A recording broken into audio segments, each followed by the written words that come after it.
Lost at the edge of the world, Socotra unfolds under the rising sun like an ancient dream.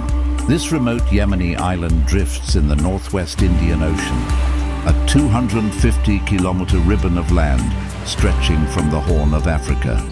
Here, in still silence, life took a different path.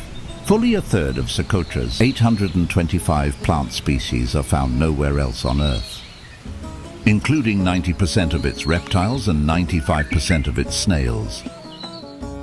No wonder this strange land has been called the most alien-looking place on Earth. By 2008, UNESCO recognized Socotra's global treasure, an archipelago of unparalleled biodiversity. In the dawn light, ancient aloe blooms and dragon's blood trees silhouette the horizon, guardians of a hidden world. Each grain of sand, each whispering dune, is part of a delicate living mosaic. As morning breaks, the island's mysteries slowly reveal themselves, and with them a sense of awe and belonging. Beneath Socotra's waves lies another world. The island is fringed by living reefs, 253 species of reef building. Corals shelter 730 species of coastal fish and hundreds of crustaceans. A drone of color and life drifts among waving corals. Above, the sky is crisscrossed by seabirds, 192 recorded species, many nesting here. Brown boobies and sooty terns wheel on the thermals, calling to the sea with wild cries. On a desolate beach, the foam rolls in endless motion. Salty spray and light footsteps on sand remind the lone traveler that you are not alone but part of a greater tide. Walking the shore at sunset, the hues of orange and purple reflect on the wet sand, each wave leaving a transient pattern, each breeze carrying the taste of salt and possibility. In these moments, time slows, and you feel the patient pulse of the ocean's heart. Imagine a secret cove, a mirror of turquoise framed by pure white sand. This is Detwah Lagoon, Socotra's hidden jewel, a calm bay where sea meets oasis, separated from the Gulf of Aden by a shifting sandbar. Standing atop the dunes, one gazes down on still sapphire waters lapping against ivory shores. Small crabs scuttle along the surf as they venture through the vast, warm sands. Detwah is more than a pretty oasis, it's a protected wetland. This is Yemen's first Ramsar site since 2007. There are campsites available with basic showers and fresh water. Here, travelers, solo or grouped, can sleep under a blanket of stars to the lullaby of tide and wind. As you walk the sandy lagoon path, the water quietly flows beneath your feet at high tide. The air is still and warm, and for a moment you feel the island's hospitality, a lone oasis nurtured in the desert, this being your invitation to pause. Night falls under the dragon's watch. The dragon's blood tree.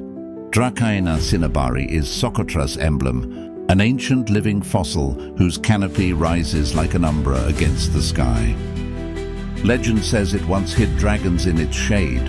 Here its deep red resin was prized as incense. These umbrella-shaped giants can live over 1,000 years. Beams of light pierce twisted branches, painting the ground in golden lace. UNESCO even hails Socotra as a regional center of biodiversity. This grove is primeval. Each tree's silhouette a reminder that Socotra's natural heritage is as old as the stars. In the hush of the grove, you almost hear the heartbeat of Earth itself.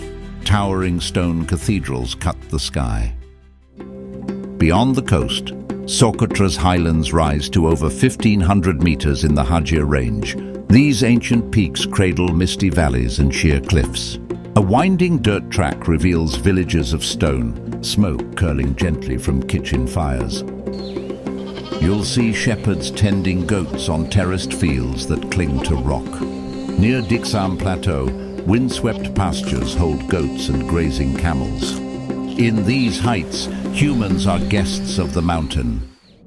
An ocean of sand and stone stretches to the horizon.